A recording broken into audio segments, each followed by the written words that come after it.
Hello बच्चों, आपका स्वागत है मिनी कोचिंग सेंटर में।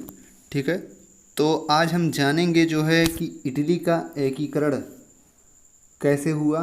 ठीक है, और इसके जनक कौन थे और कौन कौन जो है इटली के एकीकरण में बाधा बना, और साथ ही साथ जानेंगे कौन देश जो है सहयोग किया। ठीक है, तो चलिए वीडियो को स्टार्ट करते हैं। तो ये वीडियो खास करके जो है 9 और 10th वालों के लिए स्पेशल ही बनाया गया है, तो ये वीडियो आप लोग पूरा देखें। ठीक है, तो चलिए वीडियो को स्टार्ट करते हैं। तो एक प्रकार से देखा जाए इटली का एकीकरण, अगर हम बाधा की बात करें तो ऑस्ट्रिया जो है, ऑस्ट्रिया, ठीक है, यहाँ पे देख सकते हैं आप लोग ऑस्ट्रिया। ठीक है, ये देखिए यहाँ पे ऑस्ट्रिया लिखा है ना। ये जो ऑस्ट्रिया है यह इटली का एकीकरण नहीं होने देना चाहता था। ठीक है, ऑस्ट्रिया इटली का एकीकरण नहीं होने देना चाहता था। ठीक है, जैसे होता है कि कोई भी हो, जैसे भारत है हमारा। ठीक है, तो भारत में एक प्रकार से देखा जाए पाकिस्तान हम लोग की भलाई नहीं चाहता।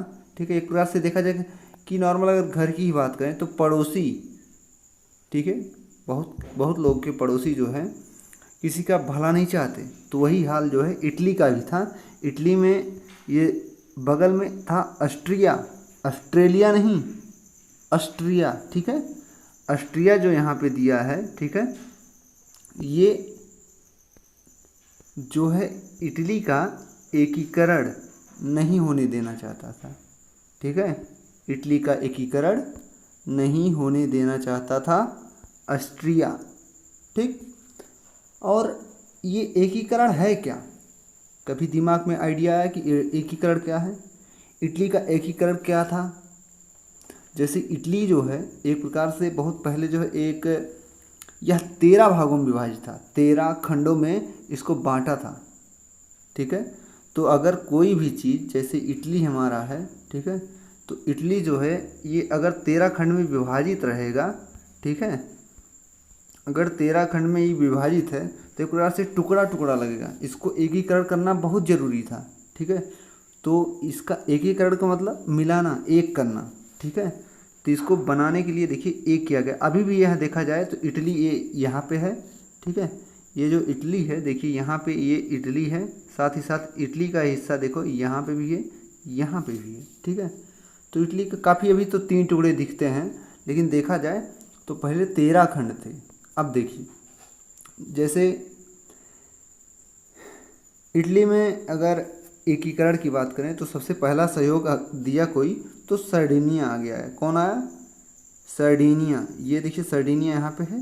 ठीक है, ये जो है इटली के एकीकरण में, यह राज्य जो है सबसे पहले जो है आगे आया इटली के एकीकरण में। ठीक है, ऑस्ट्रिया जो है यह जो है एक इटली का एकीकरण नहीं होने देना चाहता था, जबकि सर्डिनिया जो है, यह जो है जो सर्डिनिया राज्य है यह इटली का एकीकरण में सबसे पहले आगे आया। ठीक है, और इटली के एकीकरण का अगर हम जनक की बात करें तो नाम है जोसेफ मेजनी। क्या नाम है? Joseph Mazzini. ठीक है, और जोसेफ मेजनी ने कहा था, ठीक है, जोसेफ मेजनी ने कहा था कि समाज में क्रांति लानी है तो शासन युवाओं को सौंप दो। क्या कहा था? समाज में क्रांति लानी है तो शासन युवाओं को सौंप दो। ठीक है, ये था जोसेफ मेजनी का कथन। ठीक है, और एक थे काउंट डी कौर थे। ये जो है कीमिया की जो युद्ध हुआ था, एक कीमिया का युद्ध हुआ था 1854 में। ठीक है, 1854 में कीमिया का युद्ध हुआ था। इसमें जो है भाग लिए थे काउंट डी कौर। ठीक है, इन्होंने भाग लिया था, और इटली की समस्या का जो अंतर्राष्ट्रीय मुद्दा बनाने के लिए यह जो है कीमिया के युद्ध में भाग लिए थे। कौन? Count D Kaur. ठीक है, कौर, ये जो है भाग लिए थे इटली के युद्ध में। क्यों भाग लिए थे? क्योंकि इसका जो है जो टुकड़ा था, इसको अंतर्राष्ट्रीय मुद्दा बनाने के लिए एक कीमिया का युद्ध चल रहा था, ठीक है, कीमिया का युद्ध चल रहा था, उसमें जो है अपनी सेना भेज दिए। कहाँ से भेजें? इटली से सेना भेज दिए। कहाँ पे? कि जो है कीमिया के युद्ध में, ठीक है, कीमिया के युद्ध में भेज दिए इटली से सेना, जिससे अभी मान के चलिए रूस से युद्ध हो रहा हो, ठीक है, इस समय रूस यूक्रेन युद्ध चल रहा है। अगर जो है अभी हम यूक्रेन, ठीक है, यूक्रेन में भारत से सेना भेज दें, ठीक है, यूक्रेन में भारत से सेना भेज दें, तो एक प्रकार से अंतर्राष्ट्रीय मुद्दा बन जाएगा कि भारत जो है यूक्रेन को क्यों सेना भेज रहा है, ठीक है। तो एक प्रकार से ये भारत निगाह में गड़ जाएगा, ठीक है, निगाह में आएगा, और ये जो है हमारा इंडिया, ये अंतर्राष्ट्रीय मुद्दा बन जाएगा, ठीक है। वैसे ही अंतर्राष्ट्रीय मुद्दा बनाने के लिए ये काउंट डी कौर ने 1854 में कीमिया के युद्ध में भाग लिया था, ठीक। आप समझते हैं। और देखा जाए जो है काउंट डी कौर को इटली का बिस्मार्क कहते हैं। क्या कहते हैं? इटली का बिस्मार्क। इटली का बिस्मार्क के नाम से जाना जाता है, ठीक है, इटली के बिस्मार्क के नाम से जाना जाता है काउंट डी कौर को। और एक हैं गैरीवाल्डी को इटली के एकीकरण का तलवार कहा जाता है। इटली के एकीकरण का तलवार गैरीवाल्डी को कहा जाता है, ठीक है, गैरीवाल्डी। इन्होंने एक विशेष प्रकार की सेना का गठन किया था, जिसे हम जो है लाल कुर्ती सेना के नाम से जानते हैं, ठीक है। गैरीवाल्डी इटली का एकीकरण का तलवार कहा जाता है। ये जो है जिसे लाल कुर्ती सेना के द्वारा जो है, मतलब ये एक सेना बनाई गई थी जिसे हम जो है लाल कुर्ती सेना के नाम से जानते हैं। और एक लोग और इसमें फेमस है, ये फ्लोरेंस नाइटिंगेल। फ्लोरेंस नाइटिंगेल अगर पूछा जाए तो इनका संबंध जो है कीमिया के युद्ध से है, ठीक है, कीमिया के युद्ध से है, ठीक है। जो कीमिया का युद्ध हुआ था उसका संबंध पूछा जाता है, फ्लोरेंस नाइटिंगेल का संबंध किससे है? तो यह कीमिया के युद्ध से। इसमें इनको जो है लेडी विथ द लैम्प के नाम से जाना जाता है। एक प्रकार से जब क्रीमिया का युद्ध होता था उसमें क्या होता था, जो सेना इधर से गई थी उसमें क्या होता था, ये जो है नर्स का काम करती थी, ठीक है, नर्स का काम करती थी। जब जैसे मान के चलो कोई सैनिक घायल हो गया तो ये जो है एक छोटा सा हाथ में ललटेन लेकर, ठीक है, जो है पहुंच जाती थी उसके पास। जैसे कोई घायल हुआ और पता चला कि दर्द से, वो पीड़ा से, मतलब उसको पता चल रहा है कि हाँ दर्द हो रहा, चोट लगी है, तो वहाँ जो है उपचार करने के लिए तुरंत पहुँच जाती थी। उनको कहा जाता था फ्लोरेंस नाइटिंगेल, और उनका नाम जो है रखा गया लेडी विद द लैम्प।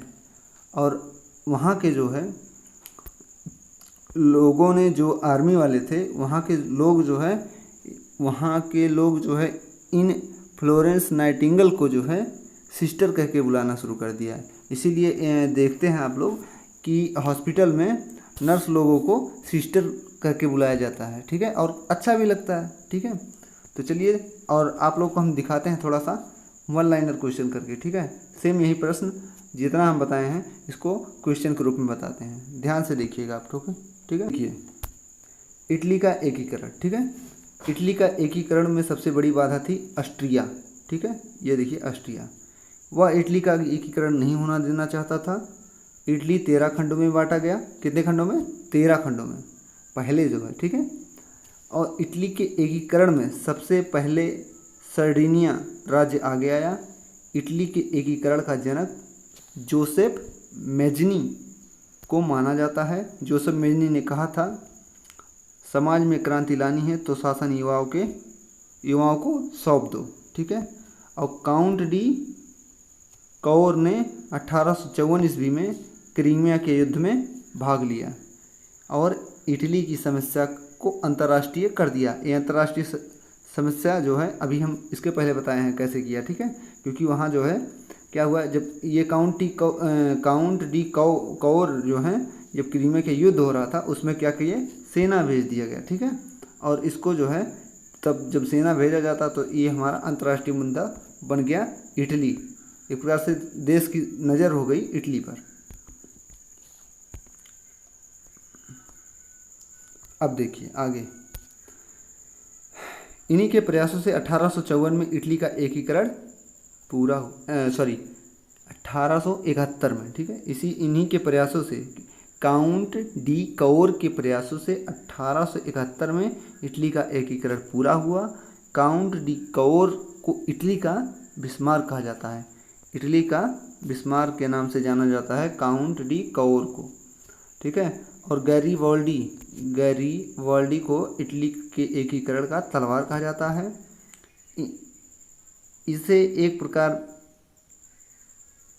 की सेना का गठन किया गया था जिसे हम लाल कुर्ती सेना के नाम से जानते हैं। और फिर पूछा जाएगा कि फ्लोरेंस नाइटिंगेल का संबंध किससे है, तो क्रीमिया के युद्ध से है। और फ्लोरेंस नाइटिंगेल को लेडी ऑफ द लैम्प के नाम से भी जानते हैं, ठीक है। तो चलिए, आशा करते हैं आप लोग को वीडियो पसंद आया होगा, और पसंद आया हो तो लाइक करना बिल्कुल ना भूलें। और जो लोग चैनल पर नए हैं कृपया चैनल को सब्सक्राइब कर लें। ये चैनल जो हकीकत में बनाया गया है वह LKG से लेकर के 10th तक के क्लास के बच्चों के लिए बनाया गया है। तो चलिए सब्सक्राइब कर लीजिए, मिलते हैं नेक्स्ट वीडियो में, तब तक के लिए जय हिंद, बाय बाय।